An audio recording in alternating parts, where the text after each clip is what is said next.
उद्या उपराष्ट्रपती पदासाठी निवडणूक होणार आहे। एनडीएकडून सीपी राधाकृष्णन तर यूपीएकडून बी सुदर्शन रेड्डी निवडणुकीच्या रिंगणात आहेत। उपराष्ट्रपती पदाच्या निवडणुकीच्या मतदान प्रक्रियेतून दोन राजकीय पक्षांनी माघार घेतली। बीआरएस आणि बीजेडी पक्षाने मतदान न करण्याचा निर्णय घेतला।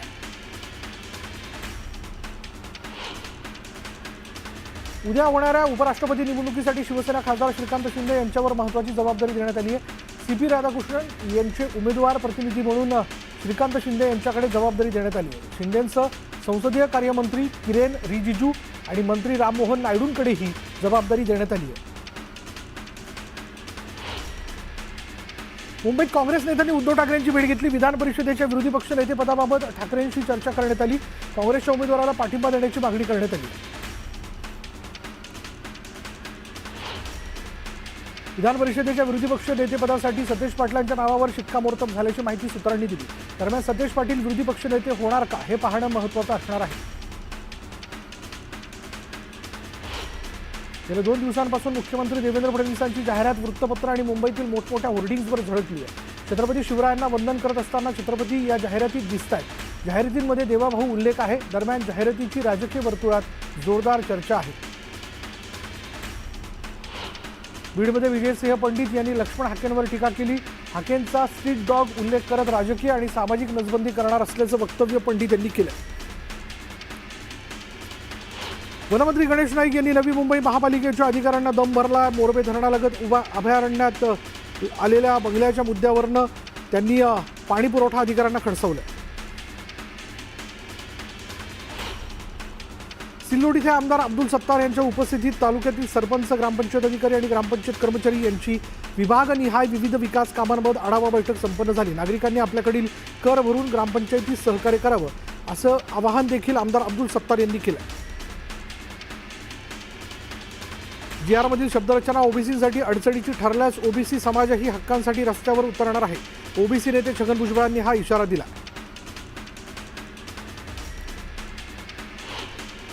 सरकारनं काढलेल्या GR विरोधात विविध ओबीसी संघटनांची मुंबईत बैठक पार पडली।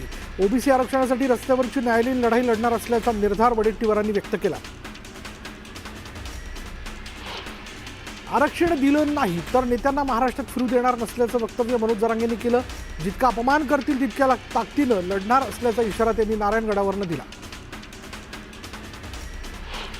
नोंदणीच्या आधारे प्रमाणपत्र देण्यास सुरुवात करण्याची मागणी जरांगेंनी केली आहे। सरकारने कुठलाही बदल करू नये असं जरांगेंनी म्हटलंय। तर योग्य नोंदी मिळाल्यावरच दाखले मिळणार, अधिकाऱ्यांवर दबाव टाकणं योग्य नसल्याचं म्हणत बावनकुळेंनी जरांगेंना प्रत्युत्तर दिलं। पदवीधर मतदारसंघ भाजपनं घ्यावा आणि शिक्षक मतदारसंघ शिवसेनेला सोडावा असं म्हणत शहाजी बापू पाटलांनी भाजपला थेट ऑफर दिली। यानंतर भाजपच्या भूमिकेकडे सर्वांचं लक्ष लागलं।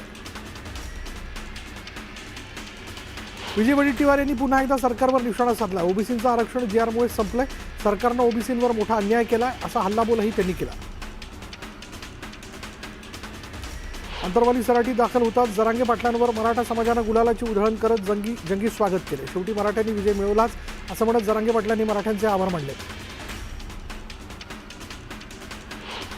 जरांगे पाटलांना रुग्णालयातून डिस्चार्ज मिळाल्यानंतर रुग्णालयाबाहेर मराठा समाजानं मोठ्या प्रमाणात गर्दी केली होती आणि यावेळी जरांगेंच्या समर्थनार्थ मराठा समाजानं घोषणाबाजी करत जेसीबीतून फुलांची उधळण केली। धाराशिवच्या तुळजापूर तालुक्यातील चिंचोली या एकाच गावात 50 कुणबी नोंदी सापडल्यात। मात्र उर्दू आणि मोडी लिपीतील भाषांतराच्या चुकांमुळे 50 नोंदींपैकी फक्त 5 जणांनाच कुणबी प्रमाणपत्र मिळालं।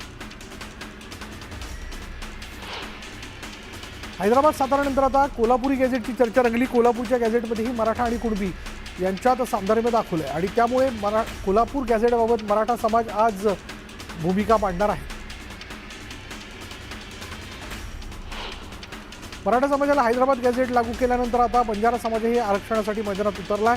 आम्हाला देखील हैदराबाद गॅझेट लागू करावा अशी मागणी करत जिंतूर इथे समाज बांधवांच्या वतीने उपोषणाला सुरुवात करण्यात आली। जामनेरमध्ये ओबीसी समाज आणि समता परिषदेच्या वतीनं तहसील कार्यालयावर मोर्चा काढण्यात आला। हैदराबाद गॅझेटबाबत काढण्यात आलेला शासन निर्णय हा असंविधानिक असल्यानं हा शासन निर्णय तात्काळ रद्द करण्याची मागणी निवेदनाद्वारे करण्यात आली आहे। वर्ध्यात ओबीसी एकीकरण समितीच्या वतीनं छत्रपती शिवाजी महाराज चौकात धरणे आंदोलन करण्यात आलं। मराठा समाजाला ओबीसीमधून आरक्षण देऊ नये अशी मागणी यावेळी करण्यात आली। बुलढाण्याच्या खामगावात उपविभागीय कार्यालयासमोर ओबीसी समाजाने आंदोलन केलं। मराठा समाजाला ओबीसीत समावेश न करण्याची मागणी आंदोलकांनी केली आहे। ओबीसीतून आरक्षण दिल्यास तीव्र आंदोलन करण्याचा इशारा देण्यात आला। मराठा समाजाला ओबीसीमधून आरक्षणाचा शासन आदेश निघाल्यानंतर ओबीसी समाजात अस्वस्थता पसरली आहे। याच पार्श्वभूमीवर नांदेडमध्ये ओबीसी समाजाची महत्त्वाची बैठक पार पडली। ओबीसी हक्क परिषदेत अनेक स्थानिक नेते उपस्थित होते। मराठवाडा मुक्ती दिनी पालकमंत्र्यांना घेराव घालण्याचा निर्णय देखील घेण्यात आला। राज्य सरकारने मराठ्यांना अत्यंत सुलभ पद्धतीने कुणबी प्रमाणपत्र मिळावं यासाठी काढलेल्या जीआरमुळे ओबीसी समाज संतप्त झाला आहे। आज सिंदखेड राजा इथे तहसील कार्यालयावर समता परिषदेच्या कार्यकर्त्यांकडून या जीआर विरोधात आंदोलन करण्यात आलंय। नेपाळमध्ये सोशल मीडिया ॲपवर बंदीविरोधात तरुणांनी आंदोलन केले। आंदोलक तरुण थेट संसदेमध्ये शिरले। या आंदोलकांना पांगवण्यासाठी पोलिसांनी अश्रुधुराच्या नळकांड्या फोडल्यात आणि नेपाळ सरकारकडून काठमांडूमध्ये कर्फ्यू लावण्यात आला। नागपूरच्या एम्प्रेस मिल परिसरातील मारवाडी चाळ परिसरात 130 वर्ष जुनी असलेली भिंत कोसळली आहे। त्यामुळे पार्किंगमधील 4 ते 5 वाहनांचं नुकसान झालंय। तर भिंत कोसळण्याच्या काही क्षण आधीच तिथून एक दुचाकी स्वार गेला, तो थोडक्यात बचावला।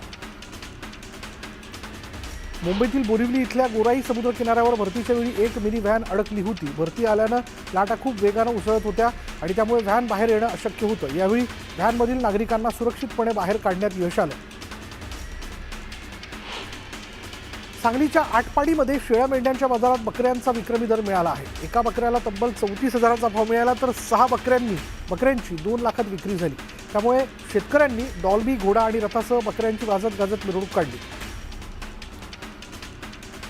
मीरा भाईंदर महापालिकेकडून 377 बेड्सचं रुग्णालय सुरू करण्यात येणार आहे। एकूण 14 मजल्यांचं हे रुग्णालय असणार आहे आणि येत्या 3 वर्षात रुग्णालयाचं बांधकाम पूर्ण होणार आहे। परिवहन मंत्री प्रताप सरनाईक यांनी ही माहिती दिली। बुलढाणा जिल्ह्यातील कंत्राटी सफाई कर्मचाऱ्यांनी आंदोलन केलं आहे। कंत्राटी कर्मचाऱ्यांनी मंत्रालयासमोर आंदोलन करण्याचा इशारा दिला। तातडीनं मागण्या पूर्ण करण्याची मागणी कर्मचाऱ्यांनी जिल्हाधिकाऱ्यांकडे केली। यवतमाळमध्ये फासे भारती समाजाच्या संघटनेनं मंत्री उईकेंच्या घरासमोर ठिय्या आंदोलन केलं। 2004च्या शासन निर्णयाची अंमलबजावणी करण्याची मागणी आंदोलकांनी केली। दरम्यान मंत्री उईकेंनी फोनवरून संवाद साधल्यानंतर आंदोलन मागे घेण्यात आलं। बीडमध्ये बंजारा समाज अनुसूचित जमाती प्रवर्गातून आरक्षणाच्या मागणीसाठी एकवटला। हैदराबाद गॅझेटनुसार एसटी आरक्षणात बंजारा समाजाचा समावेश करावा या प्रमुख मागणीसाठी 15 सप्टेंबर रोजी डॉक्टर बाबासाहेब आंबेडकर पुतळा ते जिल्हाधिकारी कार्यालय बीडपर्यंत विराट मोर्चा काढण्याचा निर्णय घेण्यात आला। हिंगोलीच्या जिल्हाधिकारी कार्यालयासमोर औंढा नागनाथ तालुक्यातील बेरुळा इथं ग्रामस्थांनी लॉंग मार्च काढत विराट आंदोलन केलं। गावात सार्वजनिक ठिकाणी असलेला निळा ध्वज कोणतीही पूर्वसूचना न देता प्रशासनाने हटवल्याचा आरोप या ग्रामस्थांनी केला। त्यामुळे ध्वज काढणाऱ्या प्रशासनाच्या अधिकाऱ्यावर कारवाई करण्याच्या मागणीसाठी या गावातील नागरिकांनी हे आंदोलन सुरू केलं। लातूरमध्ये शेतकऱ्यांच्या विविध मागण्यांसाठी मनसेनं रास्ता रोको आंदोलन केलं। अतिवृष्टीमुळे नुकसान झालेल्या शेतकऱ्यांना तातडीनं नुकसान भरपाई देण्याची मागणी यावेळी करण्यात आली। शेतकऱ्यांना मदत न दिल्यास तीव्र आंदोलन करण्याचा इशारा देण्यात आला।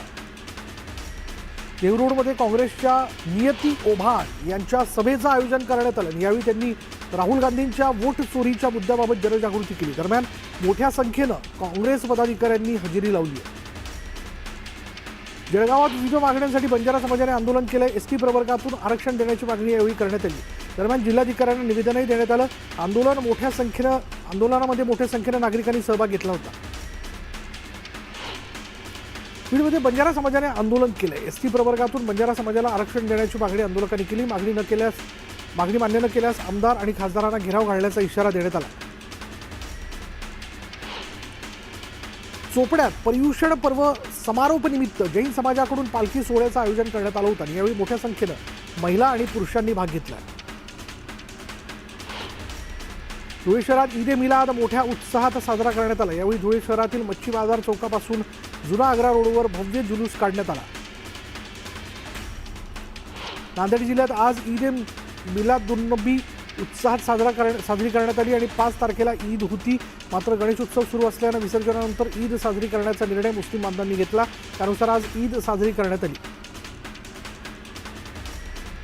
हिंगोलीच्या नरसी नामदेव इथं ईद ए मिलाद उन नबी पर्वानिमित्त मुस्लिम समाज बांधव एकत्र आले होते आणि एकत्र येऊन एकमेकांना शुभेच्छा देत हा सण उत्साहात साजरा करण्यात आला। यावेळी गावातून मिरवणूक देखील काढण्यात आली।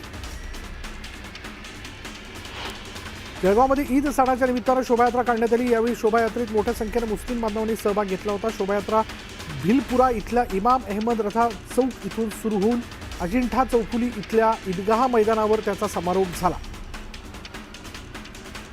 मोहम्मद पैगंबर यांचा 15व्या जन्मदिवसानिमित्त ईद ए मिलादुन्नबी मनमाड शहरात पारंपरिक पद्धतीने काढण्यात आली आणि यावेळी भव्य जुलूस काढण्यात आला होता। मोठ्या संख्येने मुस्लिम बांधव यात सहभागी झाले होते।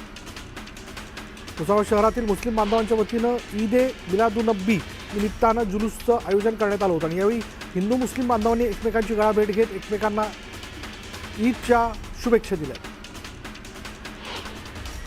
राहता तालुक्यातील एकरुखी गावात नवरात्र उत्सवात यंदाही देवीची मशाल ज्योत आणण्याचं आयोजन करण्यात आलं। यंदा ही मशाल ज्योत आसाम राज्यातील गुवाहाटी इथल्या कामाख्या मंदिरातून आणण्यात येणार आहे। यासाठी 3000 किलोमीटर पायी प्रवास केला जाणार आहे। राज्य शासनाने मराठा आरक्षणासाठी आत्महत्या केलेल्या मयतांच्या वारसांना राज्य शासनाने अर्थसहाय्य मंजूर केलेलं आहे। वारसांना 10 लाख रुपयांची मदत दिली जाणार आहे आणि दरम्यान मराठा समाजाला आरक्षण मिळाल्याचा आनंद कुटुंबियांनी व्यक्त केला। चंद्रपूर जिल्ह्यात यावर्षी पावसाचं समाधानकारक प्रमाणात झालं असलं तरी शेतकऱ्याचं संकट कमी झालेलं नाही आहे। त्या हंगामात सोयाबीन हे प्रमुख पीक असताना या पिकावर येलो मोजेक या रोगाचा प्रादुर्भाव मोठ्या प्रमाणात दिसून येतो। चोपडा तालुक्यात केळीला 500 ते 600 रुपये दर मिळतोय। दर कमी मिळत असल्यानं केळी उत्पादक शेतकरी चिंतेत सापडला। वेळेवर केळी कापली जात नसल्यानं शेतकऱ्यांचं मोठं नुकसान झालंय। वाशिम जिल्ह्यात लंपी आजाराचा प्रादुर्भाव वाढला आणि यामुळे जनावरांच्या बाजारावर याचा मोठा परिणाम झाला। जनावरांच्या खरेदी विक्रीसाठीचे बाजार पुढील आदेशापर्यंत बंद ठेवण्याचे आदेश जिल्हाधिकाऱ्यांनी दिले। गोंदिया जिल्ह्यात अतिवृष्टीचा तडाखा बसला। यात 6 जणांचा मृत्यू झाला तर 14 जणांवर ही जनावरं जी आहेत ती दगावली आहेत। 1128 घरांचं नुकसान झालंय। दरम्यान 38,19,000चा मदत निधी बाधितांना वाटप करण्यात आलाय।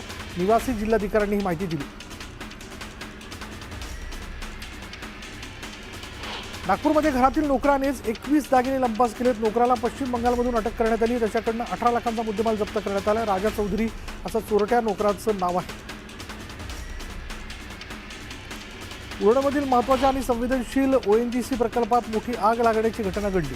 या घटनेमुळे नागरिकांमध्ये भीतीचं वातावरण पसरलं। नागपूर अमरावती महामार्गावर सोलार इंडस्ट्री लिमिटेड मध्ये 4 सप्टेंबरला स्फोट झाला। यात अज्ञात व्यक्तीवर गुन्हा दाखल करण्यात आलेला आहे। पण बाजारगाव स्थित कंपनीत झालेल्या स्फोट प्रकरणांमध्ये मालक तथा व्यवस्थापकावर गुन्हा दाखल करण्याची मागणी प्रहार संघटनेच्या वतीने करण्यात आली। मुंबईतील बोरिवली पूर्वेकडील कस्तुरबा पोलिसांनी एक हुशार आरोपीला अटक केली आहे, जो कामोठे पनवेल नवी मुंबई इथल्या पारसनाथ ज्वेलर्स दुकानातून चोरी करून पळून गेला होता। आरोपीला फरार होण्यापूर्वी कस्तुरबा पोलिसांनी पकडलं। धाराशिवमध्ये दिवसाढवळ्या हायवेवर चोरीचा थरार पाहायला मिळाला आणि ही थरारक लूट कॅमेऱ्यात कैद झाली आहे। या सिनेस्टाईल चोरट्यांनी धावत्या ट्रकवर चढून ट्रकमधील सामान लुटलं। धुळे सोलापूर महामार्गावर येरमाळाजवळील रत्नापूर इथं टोळीकडून लूट करण्यात आली आहे। मुंबई गोवा महामार्गावरील चिपळूणमध्ये 3 तरुणांमध्ये जोरदार हाणामारी झाली। चुकीच्या बाजूनं का आलास अशी विचारणा करणाऱ्या तरुणाला 2 तरुणांनी शिवीगाळ करत मारहाण केली। सिल्लोड तालुक्यात प्रेम प्रकरणातनं तरुणाला बेदम मारहाण करत अपहरणाचा प्रयत्न करण्यात आला। ग्रामीण पोलिसांच्या सतर्कतेमुळे अपहरणाचा प्रयत्न फसला। वाशिमच्या